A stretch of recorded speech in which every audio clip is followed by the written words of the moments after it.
Yeah, I was going to hit record too, so I'm glad that you did. Sweet.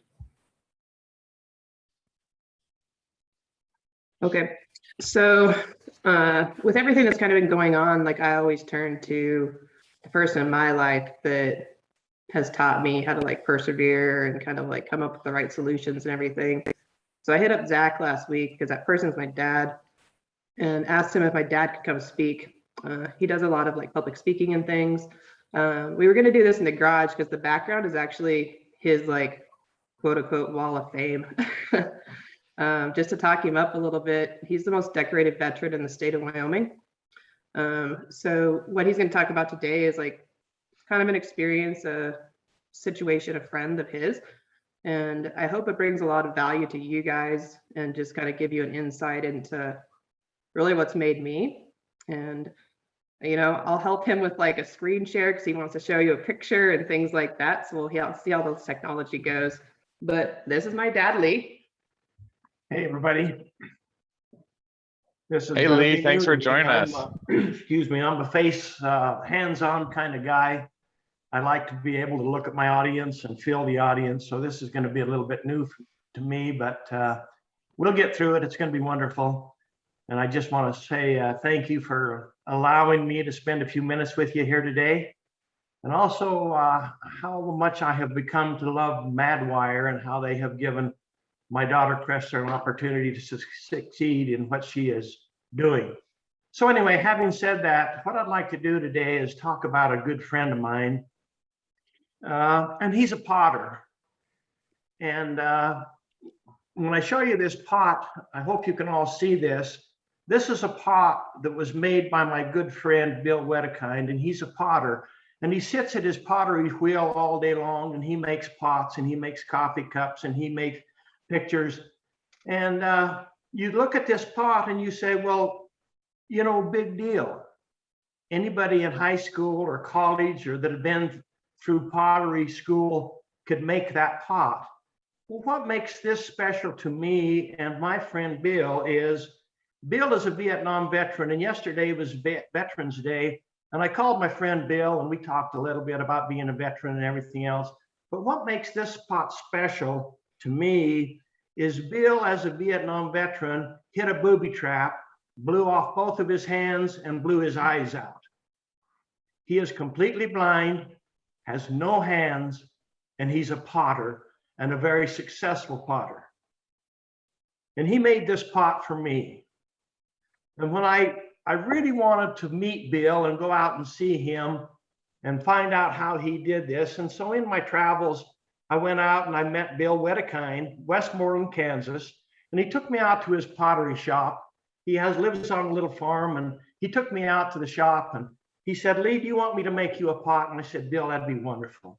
I would just love to do that. I want to see you do this. So Bill sat down, took a lump of clay, put it on the potter's wheel. And before he began to turn the potter's wheel, he turned to me and he said, now, Lee, what you have to understand is I couldn't always make pots. I wanted to become a potter, but it was very difficult because you see, I couldn't see what I was doing. And I had two stumps. And every time I would reach down toward the block of clay, one of the stumps would catch the corner of the block of clay and it would knock it off the potter's wheel and it would hit the floor. And he said, anybody who is a potter knows once clay hits the floor and gets a grain of dirt or sand in it, it's useless. It's no good. And he said, I was convinced that Kansas was going to run out of clay because I couldn't get it. I just couldn't do it. And he said, you know, I had to really dig down and try to figure out how am I going to do this? And he said, I heard through a process that the VA has, a surgical process. So I went back to the VA and I had them split the bones. And it's a surgical procedure. They split the bones, reconnect and graft the skin around, connect the tendons. And then all of a sudden he said, Lee, I didn't have two stumps anymore. I had actually pinchers or claws. And with that, I could control that lump of clay. And he said, let's make a pot.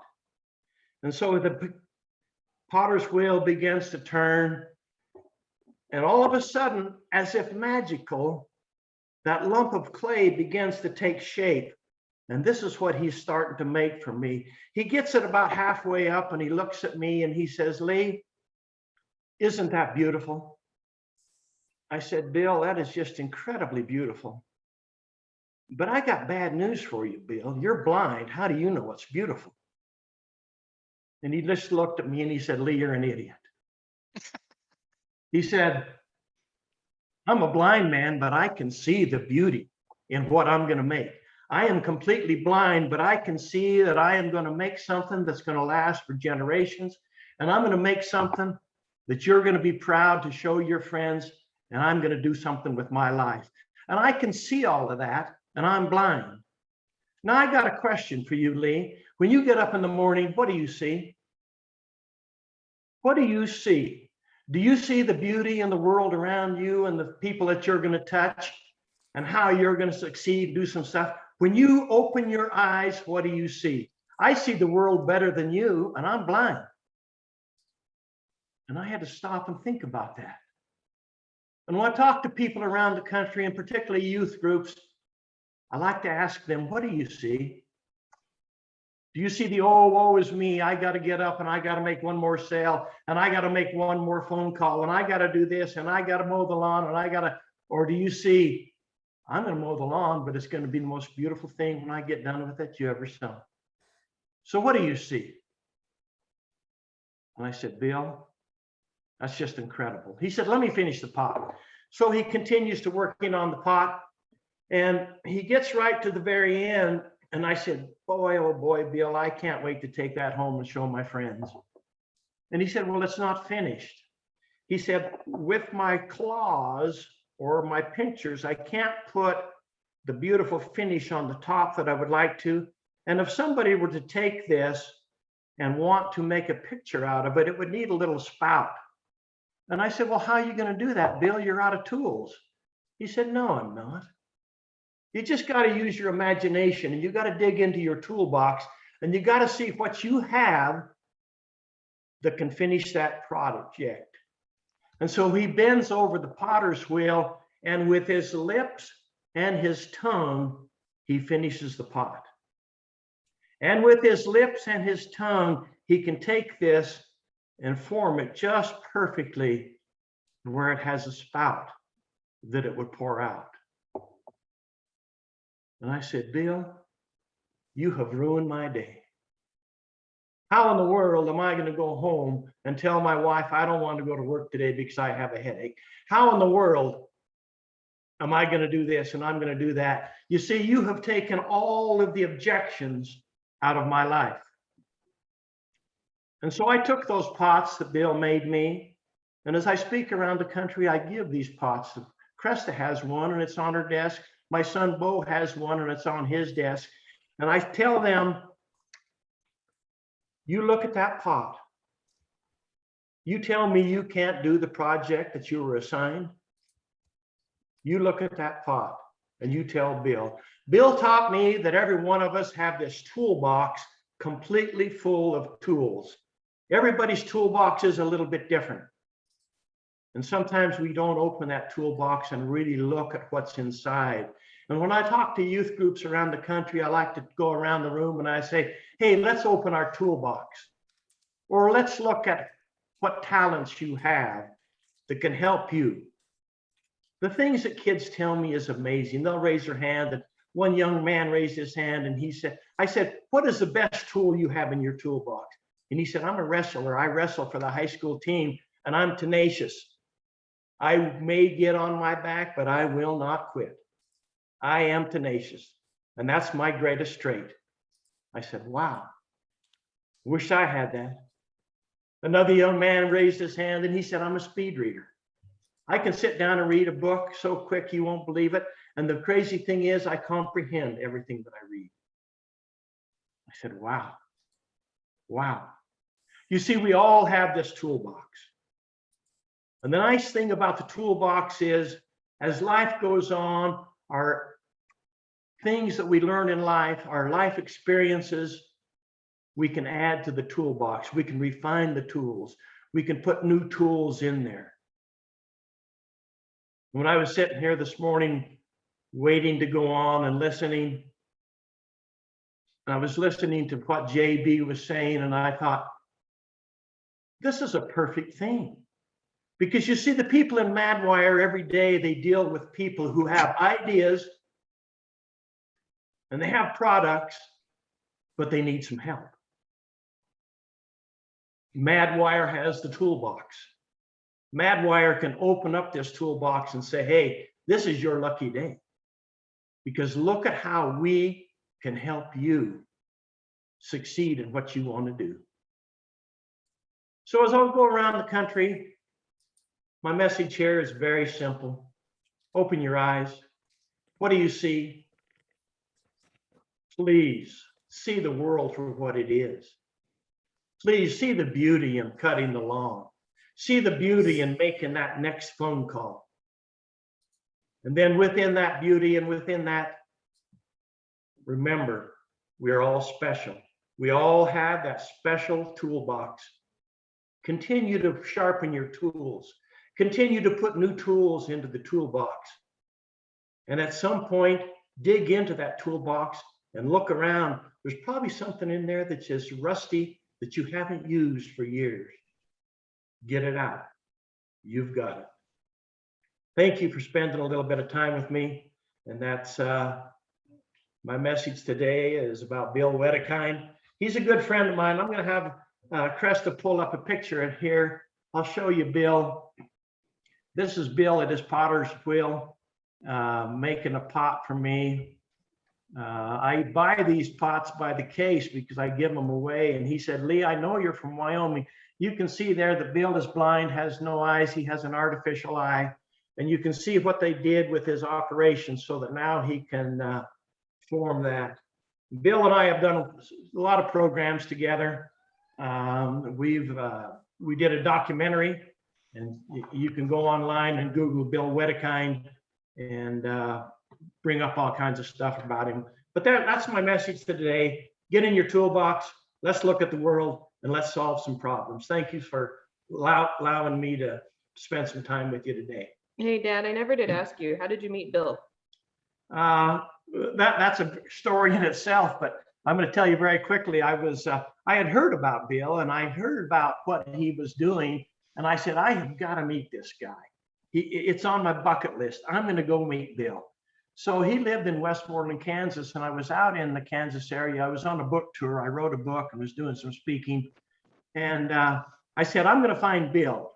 So we went to Westmoreland, Kansas. Took us all a long time to find out. He lived way out in the country. And we finally found him. And my publisher was riding with me. And he's one of these young yuppie guys. You can't hardly get your little, anyway, never mind. And he said, Lee, you've got 5 minutes and we've got to be back in Manhattan, Kansas to a book signing. So I went up and knocked on the door and Bill comes. It's obviously him because he's blind and has no hands. And I said, hi, Bill, I'm Lee Alley. I want to buy 2 of your pots. I don't have any idea how much they are. Here's $50. Give me 2 pots. I got to go. Goodbye. I'll see you tomorrow. I'm coming back. The next day I show up and knock on the door and Bill come out and he said, Lee, don't ever do that to me again. I said, what are you talking about? He said, Lee, I was sitting in my kitchen minding my own business and I was reading a book called The American Soldier by General Tommy Franks. And I said, reading, how did you do that? And he said, well, I place the book on the computer and it reads to me and that's how I do it. And he said, I was reading this book about Vietnam and Tommy Franks and the American soldier. And I just got to the part on Vietnam and it was talking about this Lieutenant Lee Alley. And somebody knocks on my door and said, hi, I'm Lee Alley. I want to buy 2 pots. And he said, after you left, I looked at my wife and I said, did that happen? She said, well, we're missing 2 pots and we got $50 we didn't have before. So, and anyway, from that beginning, Bill and I were meant to connect and we've spent a lot of time together and that's how I met Bill. Thank you very much. Thanks, Dad. Yeah. Oh, thank you so much. Yeah, that's really good. We really appreciate you sharing that and relating it back to us and Madwire. That's an awesome story. Thanks for taking the time. Yeah, You thank you bet. for your wisdom. Adios. Thank you for your service, sir. Yes, sir. Thank you. Lee, thank you. Amazing story. I look at your wall and I see all those amazing accomplishments that you've had in your life and all the stories that must go in there. But I want to let you know, as a parent, probably your greatest accomplishment is your daughter. She's amazing. You should be proud. And there should be a big damn picture of her right behind you. Yeah, you're making me cry, my friend. Thank you. Thank you so much. And now, speaking of seeing, I got to dash out of here. I got to go to the VA and have my eyes checked. They also made him get hearing aids, so now he can't tell my mom he doesn't hear her anymore. Love you guys. See ya. Thank you. Thank you, Thank Lee. you Very much. Thank you, Kresta, Kresta. yeah, holy cow. You Yeah, are, that was- what a gift you have brought to us today. Amazing. Really appreciate you for that. Yeah. I can't wait to hear Zach follow this up. No chance. Kresta, No one thing too, you know, everything that is behind you there, that's why we're here today. Yeah. And what he's done. So thank him for creating this. I know I have many family members too. The military is not easy, and they were willing to put everything on the line to protect us and give us what we have here today. If it wasn't for that, we wouldn't be here today at all. Who knows where we'd be. So I want to thank him, and I can see how lucky you are and how lucky he's have you as well. And anybody he touches. This is one of those moments. Life's all about moments. This is one of those moments that I keep forever. So pretty amazing. Yeah, I appreciate it. No, Kresta, you're quite possibly the best human being on this team, and you always care about people and lift us up. And this is an amazing gift you've given to us today. Thank you. Yeah, I agree. let's go. I hope let's you go get guys some have stuff the done, most guys. wonderful of Fridays, guys. I love you. Thank you. Love y'all. Yeah. Later.